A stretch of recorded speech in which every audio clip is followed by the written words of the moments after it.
guys na makikita nyo dyan sa Google Play Store na nag-aalok ng malaki ang halaga for up to 28,000 pesos. Easy payout via e-wallets lang like GCash, PayMaya, Coins, PH at GrabPay ay maaari mo na kaagad na matanggap ang iyong pera dito. No collateral needed. Kailangan mo nga lang ng isang government valid ID para makapag-apply dito. Only 60 seconds to pass the loan. So instant evaluation at ang kagandahan dito guys dahil no phone review required.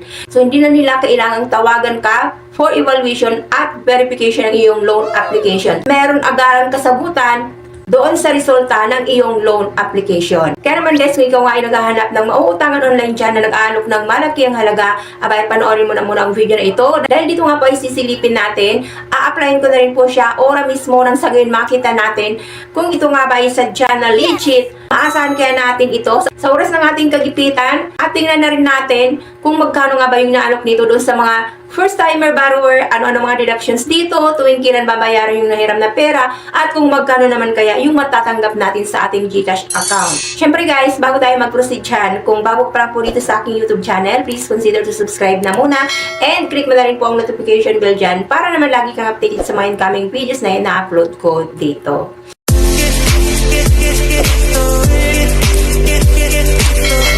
Disclaimer na muna guys, hindi po ako dito promoter at hindi rin po ako hahente ng bagong platform na ibabahagi ko sa inyo ngayon.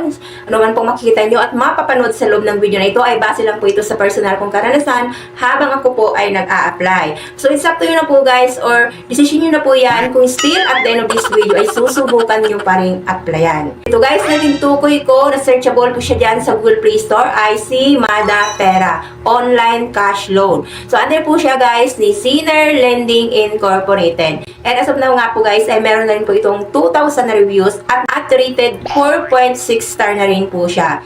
At meron na rin po itong 10,000 downloads. So madami-dami na rin.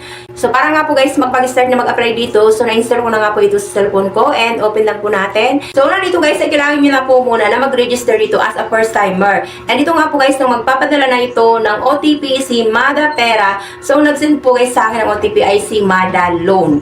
At nung chinek ko nga po guys, si Mada Loan dyan sa Google Play Store. So isa-isa ko siya, tinitingnan ko kung andun pa rin po ba si Mada Loan. So hindi ko po siya doon makita. At hindi po nag-appear doon sa search bar yung kanya pong application. Kung nga po si Mada Pera ay under po or ito na po Mada Loan under the name of Mada Pera. So possible na isa lang din po sila na application under naman ni Sinner Lending Incorporated. At nung chinik ko rin po guys sa list of recorded online lending application under ng SEC, ito po si Sinner Lending Incorporated. So hindi ko rin po siya doon